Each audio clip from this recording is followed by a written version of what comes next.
Hello viewers, আপনাদের সকলকে সঞ্চয় সাগর ইউটিউব চ্যানেলে স্বাগত জানাই। আমি গত ২/৫/২০২৬ তারিখে কোফরেজ কোম্পানির ফান্ডামেন্টাল অ্যানালাইসিস করে আমার এই ইউটিউব চ্যানেলে এই ভিডিওটি আপলোড করেছিলাম। আমি সেই সময় যে লেভেল থেকে আপসাইড টার্গেট দিয়েছিলাম অর্থাৎ 50% এর তা ইতিমধ্যেই সফলভাবে হিট হয়েছে।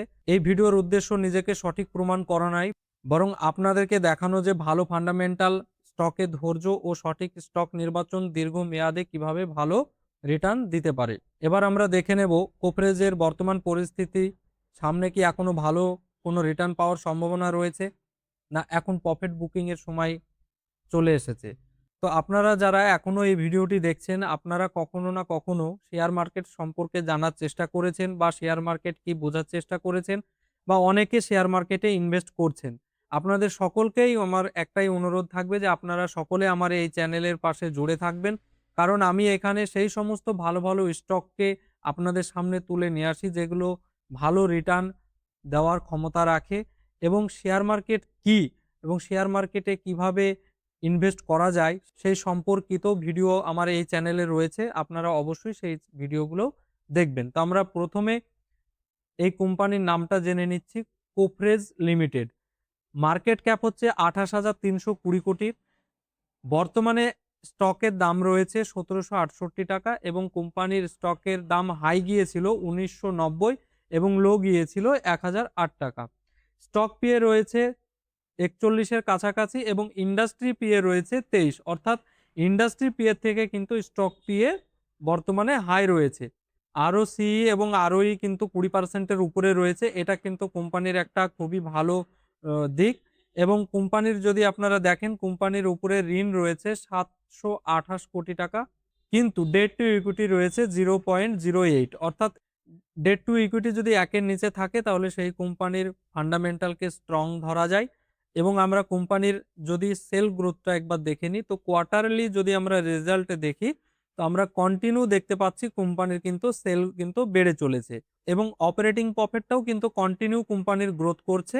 প্রফিট অ্যান্ড লসটা যদি আমরা বছরের তুলনায় দেখি, তো আমরা সেলস যদি মার্চ ২০১৫ সালে দেখি, তো ৳২,৩৭২ কোটি সেল ছিল। বর্তমানে সেটা বেড়ে ২৮,১৯৫ কোটিতে এসে দাঁড়িয়েছে। তেমনি যদি অপারেটিং প্রফিটটাও দেখি, তো কন্টিনিউ কিন্তু অপারেটিং প্রফিটটাও কোম্পানির বাড়ছে। শেয়ার হোল্ডিং প্যাটার্নটা যদি আপনারা ভালো করে লক্ষ্য করে দেখেন, তো এখানে দেখতে পারবেন এফআইআইএস এর হোল্ডিং কিন্তু মার্চ ২০২৬ এ ছিল ৩০.৬৬, সেটা কমে এখন ২৪.৩১ এ হয়েছে। অর্থাৎ এখানে বিদেশি যে ইনভেস্টর রয়েছে তাদের শেয়ার হোল্ডিং কিন্তু কমেছে। ডিআইআইএস এর হোল্ডিং কত রয়েছে? ডিআইআইএস এর হোল্ডিং হচ্ছে মার্চ ২০২৬ এ ছিল ৫৬.১৮%, সেটা কমে এখন ৪২.৬২% হয়েছে। অর্থাৎ কোয়ালিফায়ার ইনভেস্টর কিন্তু তাদের শেয়ার কিন্তু কমিয়েছে এবং পাবলিকের হোল্ডিং যদি আপনারা দেখেন, তো তারা ১৩% থেকে সরাসরি ৩৩% এ এসে দাঁড়িয়েছে। অর্থাৎ, অর্থাৎ কোয়ালিফায়ার ইনভেস্টররা কিন্তু হাই রেটে পাবলিকের কাছে কিন্তু অনেক স্টক বেচে দিয়েছে। তো আপনারা যদি ভালো করে চার্ট প্যাটার্নটা একবার লক্ষ্য করেন, তো আমি যে টার্গেটটা দিয়েছিলাম তা ইতিমধ্যে হিট করেছে। আমি ১ম এ এটাকে সরিয়ে দিচ্ছি এবং যারা শর্ট টাইমের জন্য ইনভেস্ট করেছেন তারা এখান থেকে কিন্তু একটা ভালো রিটার্ন আপনারা পেয়ে গেছেন। আপনারা কি করতে পারেন? যেহেতু খুব কাছাকাছি একটা রেজিস্ট্যান্ট রয়েছে, আপনারা ওয়েট করতে পারেন যে কোম্পানি এখানে কেমন রিঅ্যাকশন করছে। যদি এটা ব্রেক করে উপরে যায় তাহলে জানবেন যে আগামী দিনে কিন্তু কোম্পানি একটা ভালো রিটার্ন দিতে পারে। এবং যারা লং টাইমের জন্য ইনভেস্ট করেছেন, তাদেরকে অবশ্যই বলব যে আপনারা এখানে আগামী কয়েক বছর ওয়েট করুন।